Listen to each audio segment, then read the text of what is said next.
Shalom Akim, Yahweh Ba'ashem Shai, Ba'ashem Kakadash. Double honors and salutations to the elders and apostles, Mr. Well, and the Akim drive four corners of the earth. Shalom, shalom, shalom. Yeah, it's just drama you gotta deal with, man. You know, when you seeing the fall of Babylon, unravel before your eyes. And yeah, it's becoming a rude awakening. Yeah, so this agenda, for the job mandates is just causing a lot of tension. And you know what's going to lead to? It's going to lead to the declaration of martial law.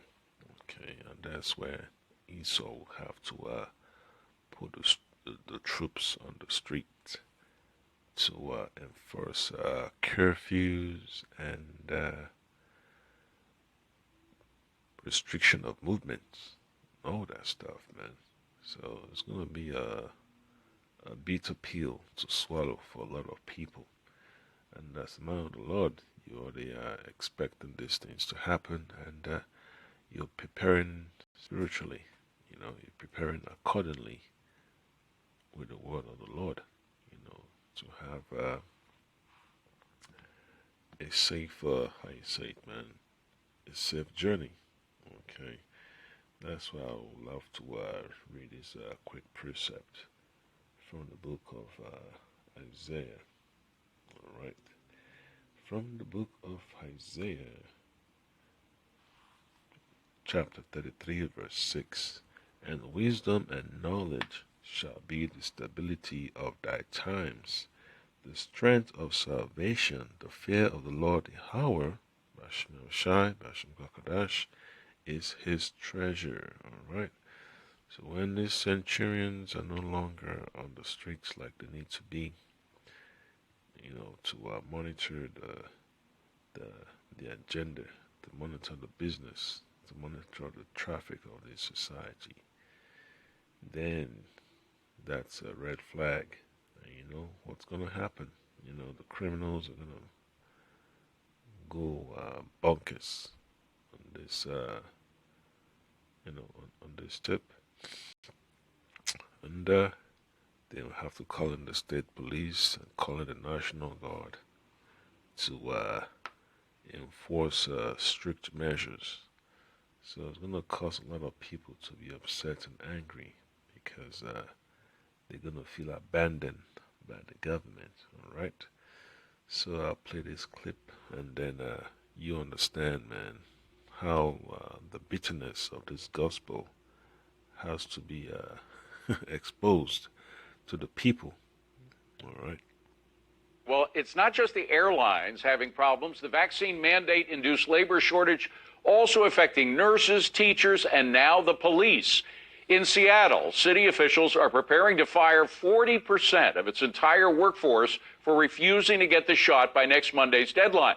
And our next guest is warning residents are going to pay the price. Here now is Mike Solon, Seattle Police Officers Guild president. Mike, great to see you. Thank you for being here. Now, hasn't the defund the police movement already caused a shortage of police in your city? Well, indeed it has, David, and we've lost up to 350 cops since the defund nonsense started. And basically, Seattle was the epicenter of that defund nonsensical activism.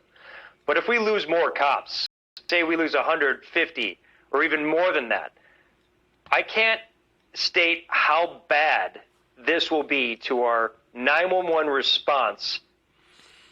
Yep.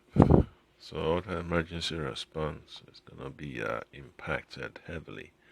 All right, because we've been telling people this for years. The apostles been telling people this for years, man. But folks think it's a joke. When 911 is out of service and it's overwhelmed, and it's gonna be crazy. It's just gonna be a purge going on. All right.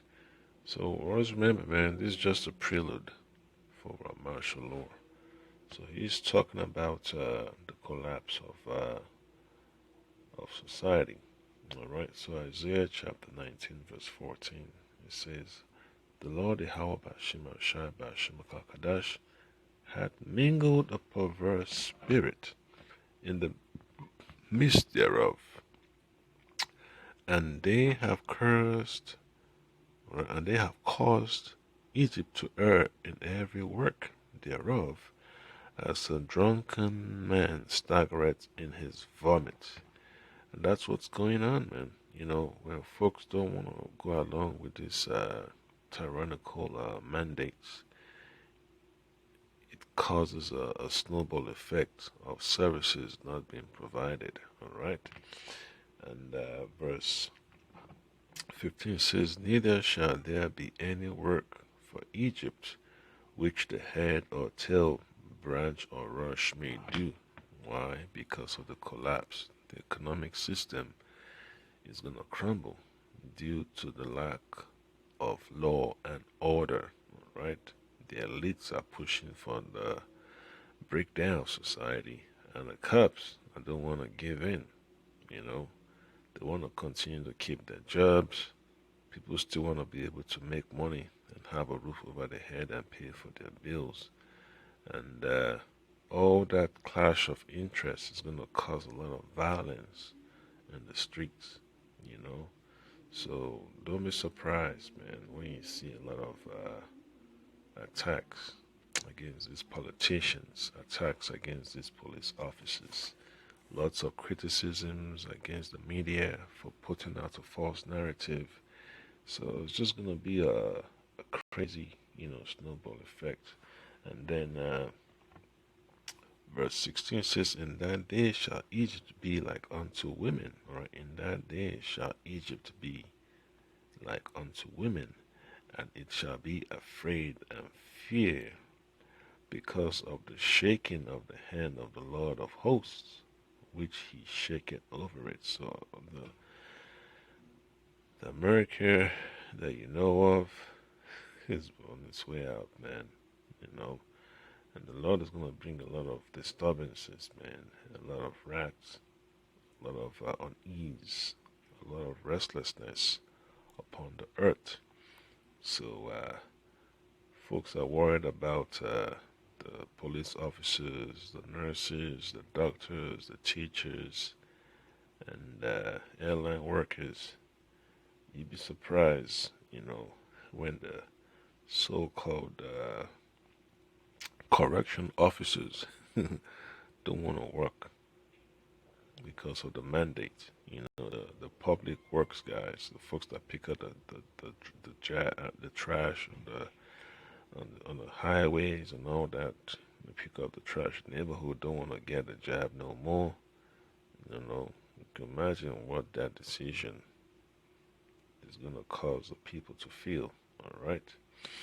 And then verse 17 is a real kicker. "And the land of Judah shall be a terror unto Egypt. Everyone that maketh mention thereof shall be afraid in himself, because of the counsel of the Lord Yahweh of hosts, which he had determined against it." So the so-called Negroes, that's in America, they're gonna have to stand up for themselves, man. It's gonna be so chaotic. It's gonna be anarchy on the streets of Babylon when the government is no longer functioning like it needs to, and then the people decide to form their own structure. Then that's gonna create another tension, between the people and the government. So always remember, man, all these things you're seeing is just a prelude to martial law. It's a prelude to what people like to say civil war in America. All right, you already see on the video the gentleman that served in Iraq, you know, wasn't pleased with seeing the former president George W. Bush, just enjoying his comfort and just running his mouth about his philosophy of life. Yeah, you have a lot of soldiers that are upset, and a lot of these police officers, They have that military background. So expect a lot of craziness, man. So it's gonna be a violent, you know, how you call it, a violent episode, man. It's gonna be a crazy nightmare in Babylon. So, Second Ezra chapter 16, verse 69 says, "And they that consent unto them, and those that go along with the government's agenda to get a job, shall be had in derision and reproach and trodden underfoot." Yeah, so that they're not going to be able to get the medical care or the protection that they require because their trust in the government system is going to fall apart. All these folks that have been depending upon Section 8, depending upon food stamps and every other social service, they're going to be a victim of this negligence. So that's why our people gotta trust in the Lord, man. Then verse 7 it says, "For there shall be in every place and in the next cities a great insurrection upon those that fear the Lord." And that sounds like a military coming in to shut down the civil unrest in the neighborhood of Jake's, right? So you can imagine if the Southern Kingdom so-called Negroes are upset, you can imagine what the so-called Latinos are going to be upset about too, you know. So that will push the hands of these so-called governors and their so-called colleagues in the federal government to unleash the might of the federal government upon these neighborhoods. So it's just gonna create another episode of violent interactions, man. You know, because the elites are desperate to maintain power. All right. So this what you have to pay attention to, man, because politics is not how you say it, an environment people get involved in, and their hands are clean. It's a dirty game, and that's what happened, man. It turns violence eventually.